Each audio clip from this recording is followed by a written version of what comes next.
ஒரு பேசுகிறேன். இந்த வீடியோவில் நம்ம அதை பற்றி பார்க்க போகிறோம் அப்படின்னு பார்த்தீங்கன்னா, நம்ம சந்தோஷ் பி ஜெயக்குமார் நடிச்சுள்ளியாக இருக்கக்கூடிய தி பாய்ஸ் படத்துடைய அஃபிஷியல் ட்ரெய்லர் தாங்க இந்த வீடியோவில் நம்ம பார்க்க போகிறோம். இது ஆல்ரெடி நம்ம டீசர் வந்து நம்ம பார்த்துருக்கோம். அதிலே வந்து பார்த்தீங்கன்னா தண்ணி அடிச்சுட்டு வீட்டில் நைட்டு மட்டும் அப்புறம் ஏதோ ஒரு பார் வீட்லேயே பாரில் வச்சு அதில் அவங்க வந்து அரெஸ்ட் ஆகிற மாதிரி ஒரு கதையாக இருந்துச்சு. ஆல்ரெடி பார்த்தீங்கன்னா இப்போ மஞ்சுமல் பாய்ஸ் வந்து ரிலீஸ் ஆகி அது பயங்கரமாக போயிட்டு இருக்கு, இன்னுமே ஓடிட்டு தான் இருக்கு. பாய்ஸ்னு வந்து நிறையா படங்கள் வந்து இப்போ மேக்ஸிமம் ஹிட்டு தான் கொடுத்துருக்கு இந்த படத்தில். இந்த படம் எப்படி இருக்குன்றது நம்ம ஆல்ரெடி அதில் பார்த்த வரைக்கும் ஷார்ட்டாக வந்து சொல்லியிருந்தாங்க. அது ரொம்ப ஃபன்னாகவே இருந்துச்சுங்க. அது வந்து தூங்கி எழுந்திரிச்சு லாஸ்ட் காலையில் பீர் பாட்டில்னா பிசர்ஸ் வச்சு ஸோ இந்த அது ஒரு காமெடியாக கொண்டு போயிருந்தாங்க.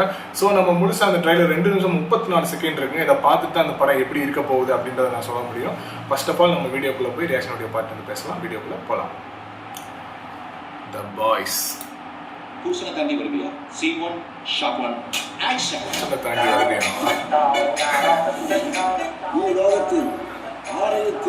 மொட்டராஜேந்திரன் பேக்ரவுண்ட் கொடுக்குறாங்க. இந்த சிலையுதனத்தவர அதுல ஒரு ஃப்ரெண்டு, ஒரு காஜி ஃப்ரெண்டு வீரன் எடுத்து ஆலிவனை பூசி சேவகம் செய்ய வேண்டும்.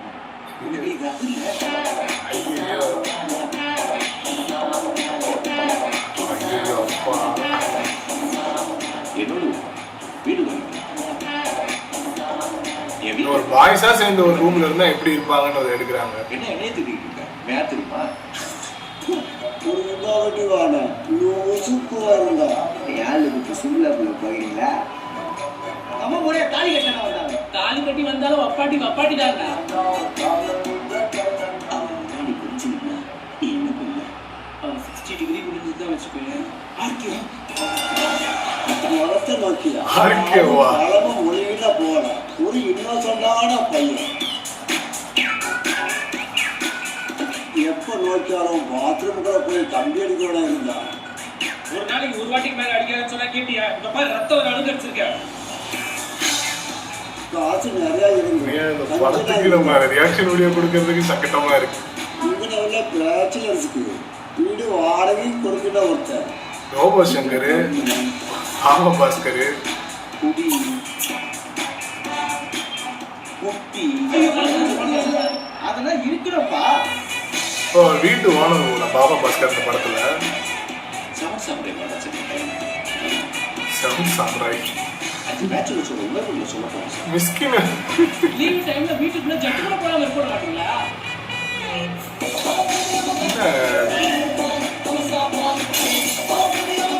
ரெடி மிக்ஸ் வேற இருக்காப்ல. மொட்டராஜேந்திரன் போட்டு படத்துல டைரக்டாவே பேசிருக்காங்க ஒரே எல்லாத்தையும். அந்த மாதிரி படங்கள் நீங்க ஆதரிக்கிறீங்களா? அதாவது ஆதரிக்கிறீங்களான்றது கொஸ்டின் இல்லை. எங்க அண்ணனை வேற இல்ல காட்டுறாங்களே. அப்ப இன்டர்வியூல நீங்க என்ன மாட்டுக்கு பண்றது இல்லை. 29th மார்ச் ரிலீஸ் ஆகுது படம். Best true incidents. படம் முழுக்கவுமே கொஞ்சம் சங்கடமான வார்த்தைகள் நிறைய இருக்கு. அதை நம்ம எப்படி எக்ஸ்பிளைன் பண்றது தெரியல. நான் மேலோட்டமா ஒரு ரிவ்யூ கொடுத்துட்டு போயிடுறேன். என்ன அப்படின்னா, ஒரு பாய்ஸா ஒரு ஆண்களா ஒரு ஹாஸ்டலோ இல்லை தனியாக ரூம் எடுத்திருந்தா அதுக்குள்ள அவங்க எப்படி இருப்பாங்க, அவங்களோட வாழ்க்கையில அந்த வயசுல என்னென்ன சம்பவங்கள் நடக்குமோ அதை பேஸ் பண்ணி தான் யூஸ்வலி ஒரு ஆல்ரெடி பார்த்தீங்கன்னா ஹரஹர மகாதேவகி, ஐஎம் ஓகே, இரண்டாம் குத்து, இந்த மாதிரி படங்கள்னா அவர் இப்படி தான் எடுத்திருந்தாரு. ஸோ அதே மாதிரி தான் இந்த படம் இருக்கு. அதில் வந்து கூடவே பேரை வச்சு பண்ணாரு. இது வந்து பசங்களாக இருக்கிற மாதிரி ஒரு படங்கள், அதாவது அவங்க லைஃப் மட்டும்தான் எடுக்கிற மாதிரி எடுத்திருக்காங்க. இதை வந்து ரோபோ சங்கர் வந்து ஒரு சாமியார் வேஷம் போட்டு கூட்டத்தில் ஆடிட்டு இருந்தாரு. பாபு பாஸ்கர் வந்து இருந்தாரு. அவர் ஐ திங்க் அவர் வந்து அந்த அவங்க தங்கியிருக்க வீட்டு ஓனராக இருக்கணும். மொட்டராஜேந்திரன் வந்து ஒரு ஐ சப்போர்ட்னு சொல்லிட்டு ஒரு வார்த்தை சொல்லி ஒரு அந்த குறிப்பிட்ட அந்த எல்ஜிபிடி அந்த அந்த கம்யூனிட்டியை பற்றி சொல்லியிருந்தாரு.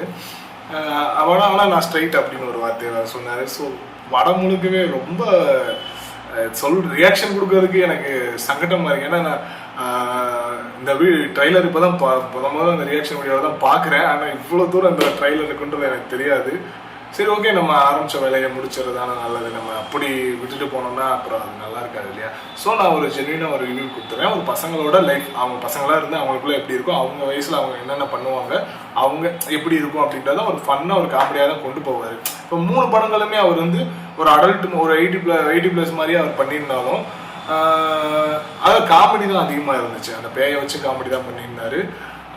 ஸோ இதுவுமே காமெடியாக தான் இருக்கும். அது வந்து இப்போ சமுதாயத்தில் நிறைய பேர் அதை சாதாரணமாக பேச ஆரம்பிச்சிட்டாங்க இல்லையா? ஸோ அது இது அந்த அளவுக்கு பெருசாக தெரியாதுன்னு நான் நினைக்கிறேன். ஓகே, நம்ம அஸ்யூஷுவல் எப்பயுமே சொல்கிறேன், March 29 இந்த படம் வந்து ரிலீஸ் ஆகுதுங்க. தேனி ரிலீஸ் ஆனால் கண்டிப்பாக அந்த படத்துக்குமே நான் ஒரு பப்ளிக் எடுத்து போட பார்க்குறேன். அடுத்த ஒரு ரிவ்யூவில் மீட் பண்ணலாம். பாய்.